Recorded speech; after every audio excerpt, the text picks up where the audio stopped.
ரவி சாப்பிடும்போது பார்த்தீங்கன்னா, நம்ம சுருதி என்ன பண்ணிடுறாங்கன்னா, உப்பு எல்லாத்தையும் கொண்டு வந்து போட்டுறாங்க. அதுக்கான ரீசன் என்னன்னு பார்த்தீங்கன்னா, உப்பு இருந்தாச்சும் உனக்கு சொரணை வரட்டும் அப்படின்ற மாரி நெனச்சு என்ன பண்ணிடுறாங்க, அப்படி செஞ்சுறாங்க. ரவி எடுத்து சாப்பிடும்போது, "என்னங்க அண்ணி இந்த அளவுக்கு உப்பு இருக்கு?" அப்படின்றாரு.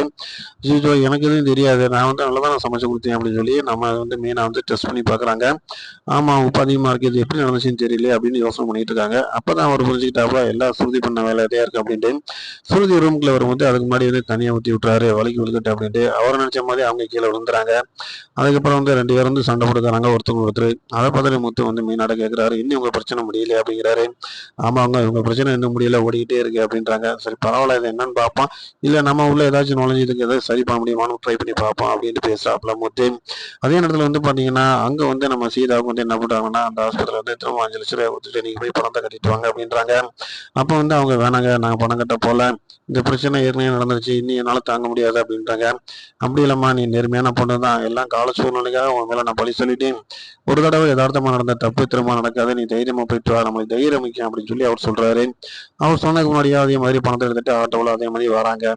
வரும்போது வந்து ஆட்டோக்காரர் வந்து முத்த பார்த்து பார்த்துட்டு, "எதுக்கு இங்க நின்னுட்டு பேசுறீங்க?" அப்படின்னு கேட்குறாங்க. "பணம் வந்து பேக்ல இருக்கு. எதுவும் பிரச்சனையா போகுது" அப்படின்றாங்க. "நீ எதுவும் தப்பா நெனச்சுக்கிறாதம்மா. இதுக்கு எல்லாமே காரணம் நான் தான். ஆனா என் பேரையுமே சொல்லாம என்னையும் காப்பாத்தி விட்டுருக்காரு உங்க மாமா" அப்படின்னு சொல்லும்போது, அப்ப புரிஞ்சுக்கிறாங்க நம்மளுடைய முத்துவோட வந்து எண்ணத்த.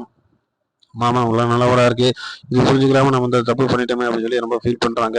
அதுக்கப்புறம் என்ன பண்றாங்க அப்படின்னு பார்த்தீங்கன்னா, நேரா வீட்டுக்கே வந்துர்றாங்க. வீட்ல வந்து மீனா வந்து அவங்க அம்மாட்ட பேசிக்கிட்டு இருக்காங்க. பேசுறத பார்த்துட்டு என்ன சொல்றாங்கன்னு பார்த்தீங்கன்னா, "அக்கா என்னைய மன்னிச்சிருங்க. நான் தெரியாம ஒரு தப்பு பண்ணிட்டேன். இனிமேல் இந்த தப்ப நான் பண்ண மாட்டேன். மாமா ரொம்ப நல்லவர் தான். அவரு எவ்வளோ விஷயத்துக்கு வந்து நம்ம குடும்பத்துக்காக எவ்வளோ பண்ணியிருக்காரு. நான் அத புரிஞ்சுக்கல. என் வீட்டுக்காரர் அவருக்கு தான் புரிதல் இல்லைனாலும் நானாச்சும் புரிஞ்சிருக்கணும். என் மேல தப்பு தாங்க என்னை மன்னிச்சிருங்க" அப்படின்றாரு. உடனே மீனா ஃபோன போட்டு வந்து முத்துட்ட குடுக்குறாங்க. முத்து வந்து வாங்கி பேசுறாரு. அவங்க இந்த இடத்துல வந்து ஃபோன்ல வந்து சீதா மன்னிப்பு கேட்குறாங்க. அப்ப வந்து, "இதெல்லாம் எதுக்கும்மா மன்னிப்பு கேட்க? இது ஒரு விஷயமே கிடையாது" அப்படின்னு சொல்லி முத்து சொல்றாப்புல.